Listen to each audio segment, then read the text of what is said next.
Olé, olé. Bonsoir Sylvia. Olé Mohamed, bonsoir. Ravi de vous retrouver. Si vous mettez cette musique-là, je vais avoir du mal à finir le journal. Alors du chant, de la danse, de la passion, c'est du flamenco bien sûr. Oui, voilà, et ici avec Maria Moreno. Maria Moreno a remporté le prix de la révélation en danse à la Biennale de Séville l'an dernier. Depuis plus de 10 ans, elle développe son propre langage chorégraphique et elle se produit bientôt dans le sud de la France. Mont-de-Marsan accueille Arte Flamenco. C'est le plus grand festival de flamenco au monde hors d'Espagne.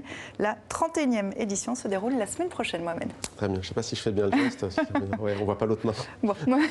Alors Sylvia, on va maintenant parler de l'Espagne et du Maroc. Alors notamment. on passe de l'Espagne au Maroc avec le festival Gnawa, cette 22e édition du festival Gnawa et musique du monde qui a misé une nouvelle fois sur la tradition tout en provoquant l'inattendu. Les représentants de cette musique ancestrale marocaine au cœur de cet événement ont partagé la scène avec des artistes venus des 4 coins du monde, de Cuba par exemple, avec cette fusion réussie. Reportage de notre correspondante Moninov.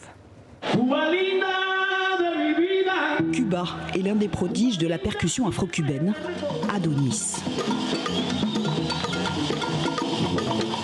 Il a réuni la génération montante de la Havane, défendant les musiques issues de rites sacrés les plus afro de la tradition cubaine. Pour ce premier concert au festival des Saouira, la fusion Cuba-Gnawa du Mahalem Hassan Boussou a l'énergie de l'évidence.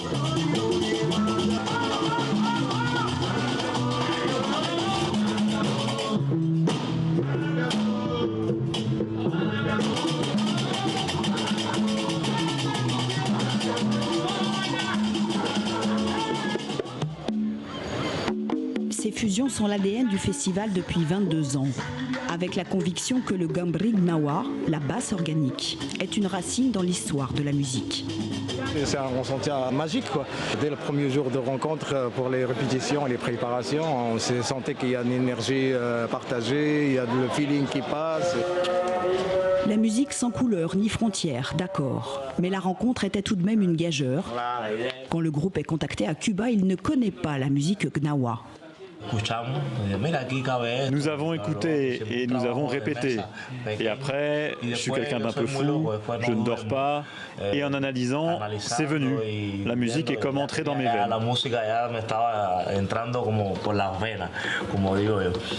Ils ont écouté quand même quelques sons. Mais effectivement, la vraie rencontre, les vrais échanges n'ont commencé que depuis 10-15 jours.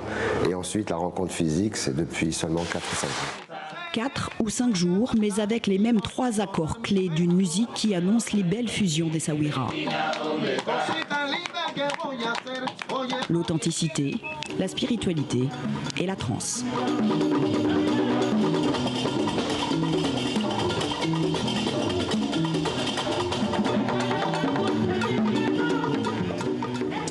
Au programme également, Sylvia, le succès de Christine and the Queens, qu'on appelle désormais Chris, et succès aussi de Stromae, hein, c'est aux États-Unis. Oui, depuis quelques années, on voit ces artistes francophones qui connaissent un joli succès là-bas. C'est notamment grâce à l'antenne new-yorkaise de Bureau Export, une organisation financée par les institutions publiques françaises.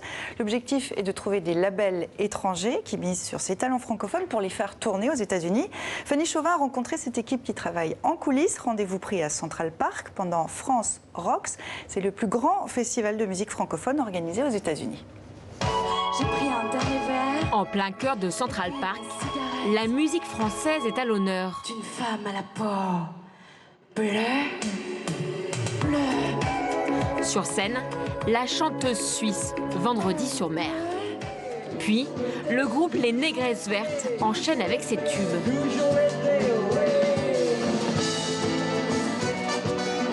Un concert rendu possible grâce à Michel Amar. Cette ancienne musicienne travaille pour le Bureau Export, une association qui promeut les artistes francophones à l'étranger.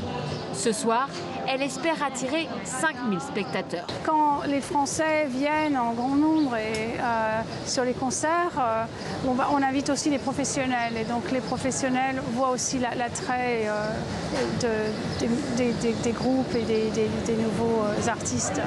Un concert à New York, C'est une opportunité pour tous les groupes français qui rêvent de conquérir le public américain.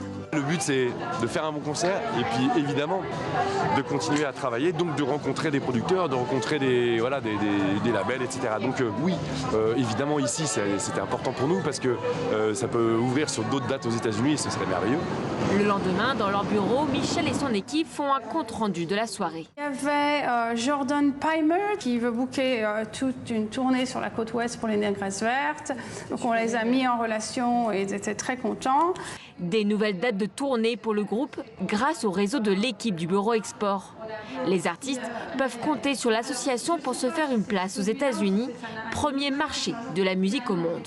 Il y a une audience et c'est plutôt une audience de niche en fait qu'ils essaient d'avoir, mais aux États-Unis une audience de niche c'est déjà énorme. Pour les musiques du monde c'est définitivement plus gros que la France. Cette année, le plus grand festival américain de musique, Coachella, a accueilli 11 chanteurs français. C'était la communauté étrangère la mieux représentée.